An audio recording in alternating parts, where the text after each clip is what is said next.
A new book is helping converts and lifelong Catholics better understand the Church and its traditions. Catholic Traditions and Treasures, an illustrated encyclopedia, takes a look at the wide range of subjects from church leadership to the origins of many Catholic devotions. Joining me now is the author, Dr. Helen Hoffner. Dr. Hoffner is a professor at the School of Education at Holy Family University in Philadelphia. So Helen, this is your sixth book published. Your last book was on the Rosary. Tell us, what was the inspiration for this book in particular? What do you hope people will take away? Well, my mother and I wrote the Rosary book. It was called The Rosary Collector's Guide. We exhibited our rosaries at churches and schools and colleges, and people come up showing us their religious articles and telling us stories about their practices. So really this book grew out of everything that people were telling me at the Rosary exhibits. What I would like people to get from it is that our Catholic traditions are not superstitions. People make jokes about burying a statue of St. Joseph and things like that. I'd like people to see the real historical background to them and not see them as superstitions, but see them as a link to the past. And it's interesting that you mentioned that because in the dedication to your book, you spotlight the unknown artists and craftsmen of the Church's history. So what role do you think art plays in church tradition, and how do you think, I guess that sort of connects to why you added illustrations to this book? Oh, tremendous link. You know, in the early days of the Church, not everyone was able to read.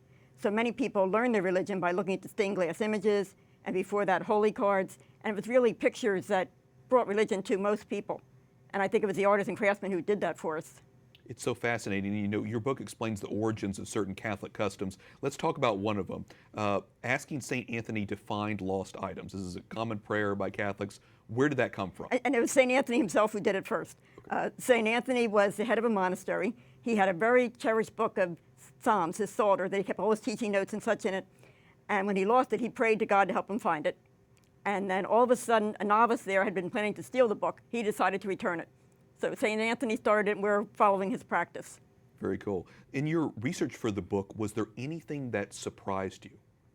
I think what was interesting and surprising was the various Catholic customs by different groups. There are some that are, my family is an Irish Catholic background, and we have our traditions, maybe think about Our Lady of Knock and so forth.